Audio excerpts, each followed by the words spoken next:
The Hana Mod. This is a DNA 20 box mod.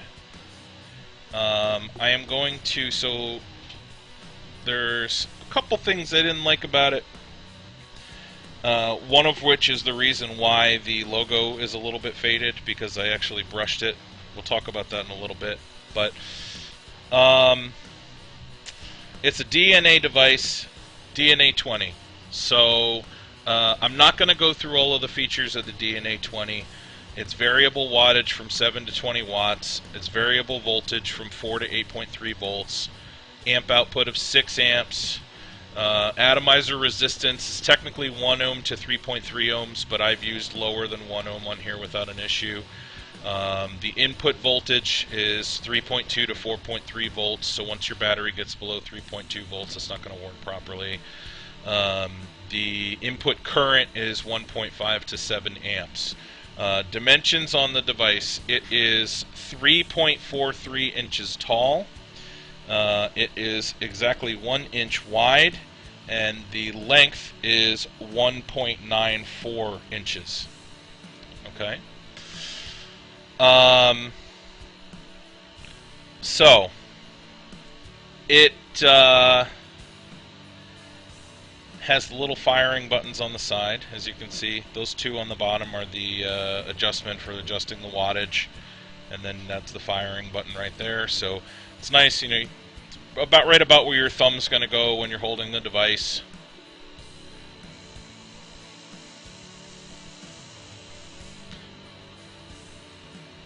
There you go.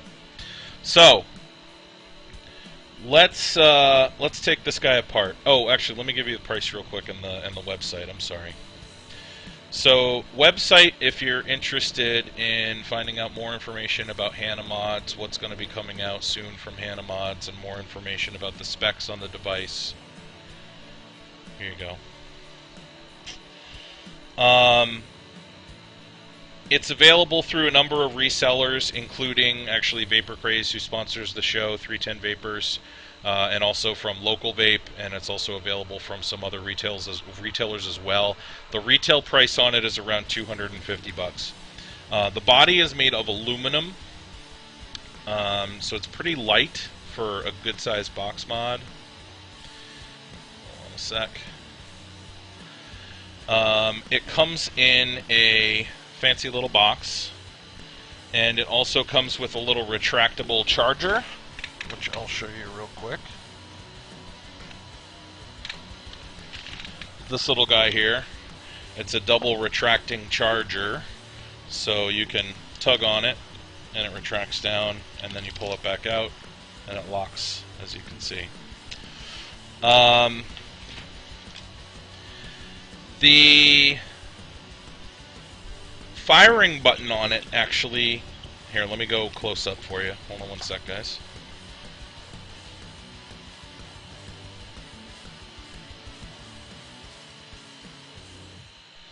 The firing button on it is actually, it feels really nice. It's very, it's got like a nice firm click to it, and you can probably hear that. Hold on a sec. It's a light click, but it feels kind of firm to the touch. It's not, you don't have to press it too hard. You can, I shouldn't have tried to unscrew the positive post right after I dry burn on my thumb. There you go. But anyway, the firing button. So it's got a nice, good, clicky feel to it. I like the way it feels. The other buttons on it as well, just like that. They're slightly recessed, but as you can see, if you look at it from here, hold on a sec, it does stick out a little bit looking at it directly from the side. But the DNA 20 does have a 5-click on-off, or a 5-click kind of, it's not an on-off, the device is still on, but it's a lock, so that's what I meant, 5-click lock. The natural finish on this is kind of a swirled brushed finish, and I actually brushed it again, and I'm going to talk about why in a little bit. But let's show you what the inside of this guy looks like. So it's pretty easy to take apart. You just need either a small flathead or a small Phillips head screwdriver. It's got 2 screws on the back. And we'll pull this guy apart.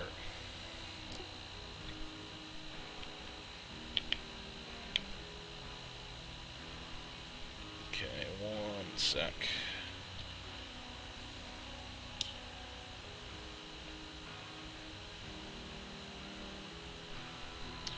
So, 2 screws on the back, top and bottom. Pull this guy off. Here's the inside of the back, machined out. And here's the inside of the device. Takes an 18650, as you can see. Got an AWIMR in there. And you can see there's a clear piece of plastic that covers up the electronics and the wiring. And then the wiring is glued in. It's pretty secure. I think it's a silicone glue, if I remember correctly. So as you can see, it's a little messy in there, but you know, everything's pretty well secure in there. Some of the other DNAs that I've seen, the internals were not terribly secure. So I'm sorry, I see that there's a chat request that just popped up. I'm not going to answer that until after the review, sorry. So you don't need to remove the battery on this, which is nice. So you can pop an AWIMR or whatever 18650 you want to in there and leave it because it has the ability to charge via USB with that charger that I showed you. Before I screw the back on, we'll show you the top. It's got a slightly recessed kind of a little bit of a juice well there that is sealed, so even if you do get a little bit of juice leak, you can clean it out. It's not going to leak into the electronics. However, but we'll talk about that in a sec. There's kind of 2 issues that I have with the device. So let me pull autofocus off here while I screw this guy back on. So I want to talk about the finish real quick before, while I'm kind of screwing this back together. So as you saw when I did the close-up, it's got I put a flat brush finish on there. Actually, I didn't do it myself, but I had a friend of mine put a flat brush finish on there for me, and I actually had a J-wrap on it as well.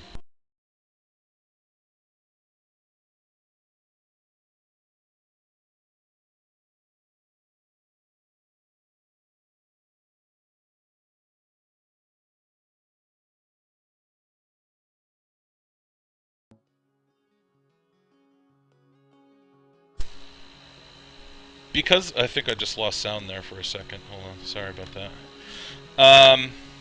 So since it's aluminum, it picks up scratches really, really easily.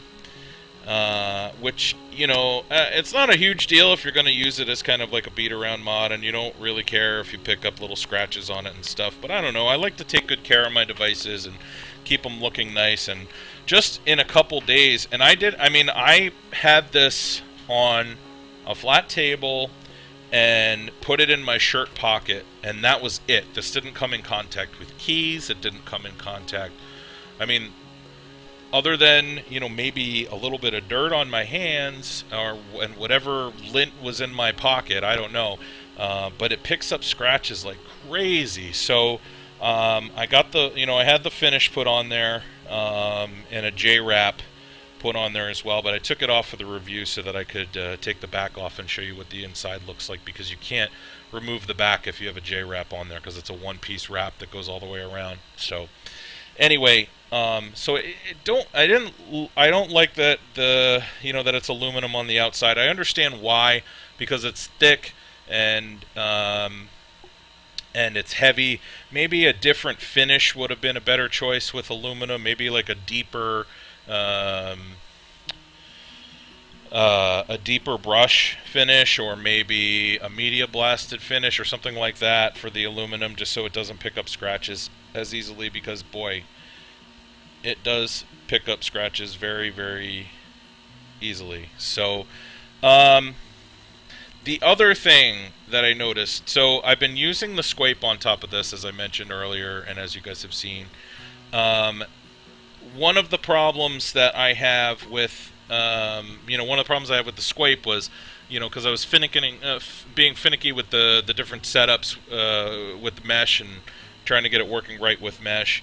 I had it flood on me a couple of times, and even with this screwed down in tight and with a J-wrap on it, I still had some juice seep in because of the way that this is, the way that the back is lined up here. So if you can see, the seam for where the back comes off actually goes through the juice well. It doesn't go around the juice well.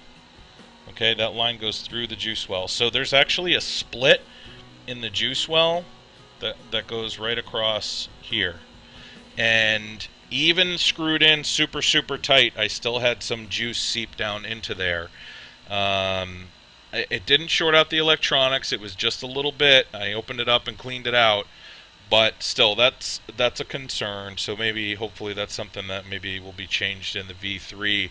I would think that the back piece should probably, and come across and then go down and around the juice well, so that the juice well doesn't have a line through it where juice can potentially seep in, and does in fact seep in. So how does it work? It's sturdy, and it works like a DNA 20 works. So if you like the way a DNA 20 works, it's great. You've got adjustable wattage. It goes all the way up to 20 watts, so you can crank it up pretty high, and it gives a good vape. It performs well, and like I said, it is pretty durable, even though it does take scratches. It does scratch really easily. J-Wraps does have a Hana Modz J-Wrap now, though, so if you want to put a J-Wrap on it to either cover the finish because you don't like the finish, or to prevent scratches on it, you can certainly do that. Let me take a couple vapes here.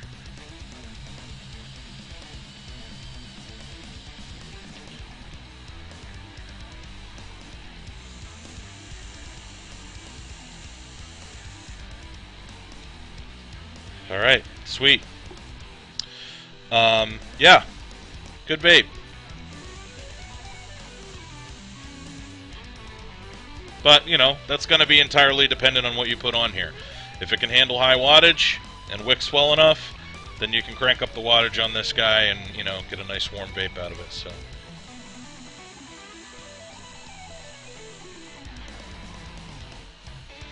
all right. So, yeah, there you have it. That's the Hana Mod. Actually, let me do a quick overview of the positives and negatives. So, I mean, if you like a DNA 20, it works really well. It's sturdy. It's well built.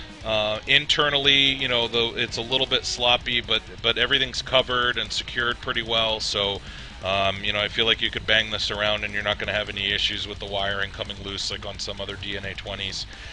Negatives: be careful with that seam in the juice well, and it does pick up scratches very easily. And the price tag is a little bit high, I think, too. Especially since it's an aluminum device. Even though it is quite well made, I think $250 for an aluminum DNA 20 box mod is on the high side. So anyway, that I do think it is a good device overall, though. So I would give it a thumbs up. So.